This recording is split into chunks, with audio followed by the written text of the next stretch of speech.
Familia, buen día, ¿todo bien? ¿Están dormidos? Ahora sí. Mi nombre, David Antonio Morales Brignoni. Mi nombre de cuna. I'm going to do the rest of my presentation in English in 3 parts, guys. First is a little bit about me. Second, to Jose's point, a little learning lesson about my history here in Massachusetts and Boston. And then third, what I believe is our opportunity. It'll be somewhat follow-up to Maria Letonas. But I am going to start because I'm a very musical person. I have over 34,078 RPMs from Puerto Rico and Dominican Republic. I collect. I'm going to start with music because this is what shaped me, and I'm going to come back to that point. It's a learning lesson, what I don't advise you guys to do because we have a different opportunity today. This is a decimilla from Puerto Rico, una décima en 6 sílabas. La patria merita romper la cadena y de gente buena es que necesita. Se te solicita en el colectivo. Sí, es imperativo no echarlo a la suerte, como siempre verte firme y combativo. Te necesitamos. Sí, tú eres la voz, potente y veloz, con la que alertamos. Contigo contamos en lo sucesivo. Soldado nativo de grito insurgente, continúa al frente, firme y combativo.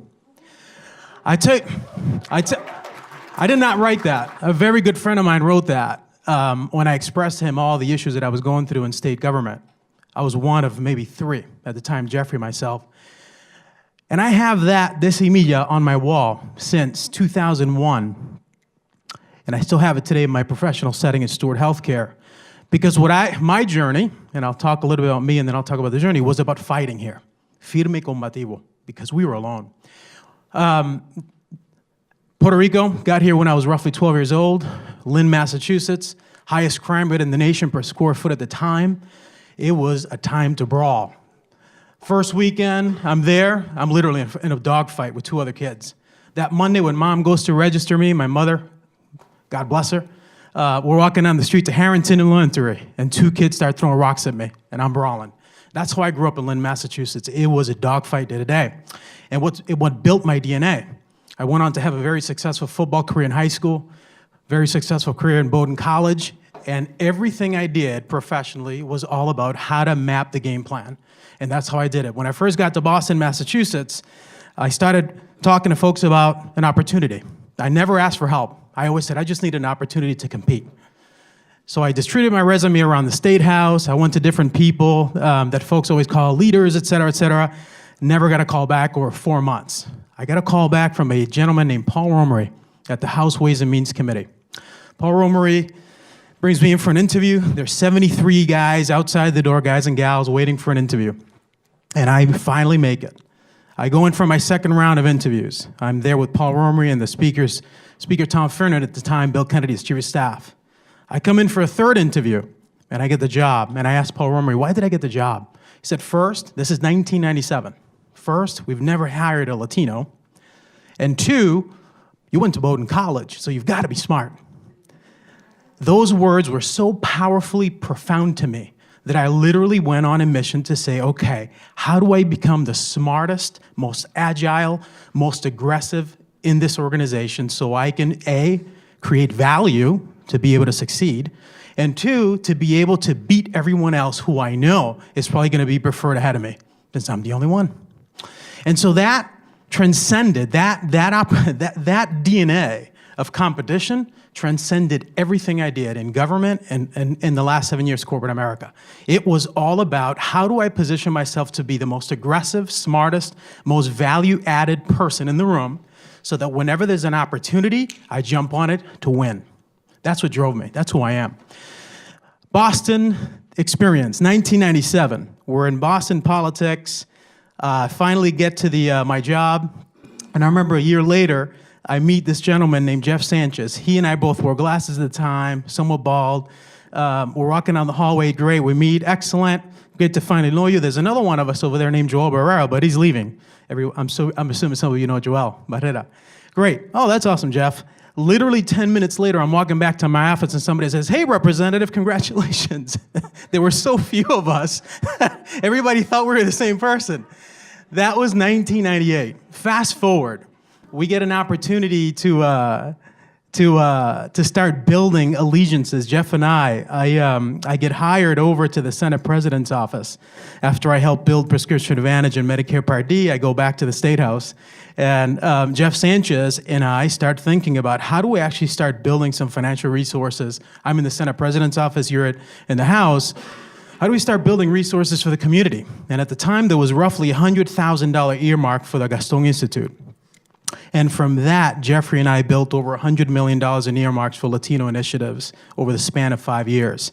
During that time, it was powerful. There was nothing else happening. During that time, and this is part of the learning lesson, a lot of the Latino organizations were all fighting with each other. And so Jeff and I tried to transcend that, and it was interesting because it was all about sort of here's who wants X and here's who wants what, et cetera.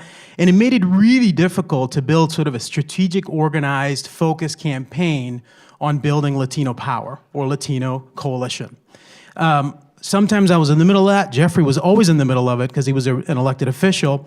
At some point, Willie Lantigua joined, but he had the similar issues. There was always sort of, I'm going to call it a divide and conquer mentality in the Latino community. And it wasn't at the time that it was conscious. It was because everybody was trying to figure out how to build their own thing. And so we had to figure out at the time, how do we play those politics? Jeffrey was always in the middle of it. I was behind the scenes on it. But why that point is important is because we essentially had to build an inside network, Jeffrey and I and a couple of others, an inside network on selecting who to help and who not to help. And frankly, that divides this community, and it doesn't help us to succeed. And today, and I'll get to this later, we have an opportunity to change that game.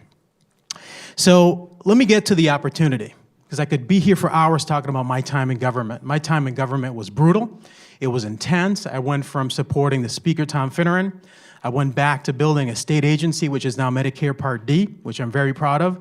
I went back into the State House working for Senate President Travellini. And at the time, that was a Republican. Then I went back to a Democrat, Travellini. Helped him build the Life Sciences Center. Have you all heard of the Life Sciences Center? I wrote that legislation on a napkin. On a napkin. That was David Morales and Tom Finneran at a bar writing that legislation. The economic stimulus initiatives in Massachusetts, that was David Morales. Sales tax holiday in Massachusetts, that was David Morales. Those are things that this young Puerto Rican kid from Dorado, Puerto Rico, came up with literally at night most of the time while I was taking showers. How else can we add value, okay? Healthcare reform in Massachusetts, Chapter 58, have you all heard of that? Affordable Care Act, Obamacare, that started in David Morales' bathroom on a napkin. I then called Charlie Baker and I said, hey, I have an idea we should run with. And he was at Harvard Pilgrim at the time. We brought it to Senate President Travellini. That became healthcare reform in Massachusetts. That was a Puerto Rican kid in Massachusetts. That is the power. But look, thank you. Look, I'm not here to take credit for this stuff. I'm here to tell you that that's the power we have. But when it's only one, when it's collective, it's deep and transformative. And that's the opportunity we have today. Okay? I get recruited by Steward Health Care, Ralph De La Torre, Cuban-American, one of the most powerful, economically powerful men in the United States. At the time, he wasn't. At the time, Cerberus, he goes to Cerberus, we get a big check, and he calls me and says, I want to build a company. I have Caritas Christi, 6 hospitals are bankrupt. I need your help to build it. I said, what are you trying to do? I'm trying to do what you're doing in government, build an integrated care model. That's all you talk about in your blogs. Why don't we do it? That was literally the conversation at 6 p.m. at a bar. I said, I'm in. I called the governor that night at 9 p.m. and said, I'm leaving. Where are you going? I'm going to build a company. That Friday, I'm in Ralph De La Torre's home putting together a strategic plan for the company. We went from 0, bankrupt, to $8 billion 6 years later. A Cuban and a Puerto Rican. That is the power that sits in this room today. The power to transcend all the BS around race and ethnicity, et cetera, but rather the collective political and economic power we can bring to bear in this market. It's in this room. Opportunities. Number one, demographic change is going to drive it. However, like the Decimilla says, don't let it go. Control it, embrace it, and leverage it. We're younger, as the data shows, Navy. We're younger. And you are all new millennials. Unlike our parents, point number 2, we have a voice. Oftentimes, my father, who I love to death, my model, my idol, and my mother, my idol, quiet, reserved, always afraid to speak up. Well, damn it, we can change that. We have a voice, our demographics are changing, and we have technology. Let's leverage it. Number 3, our intellectual power today far surpasses what our parents and our grandparents were. Usually, my grandfather, 3rd grade education, went to the United States Army, worked for the rest of his life.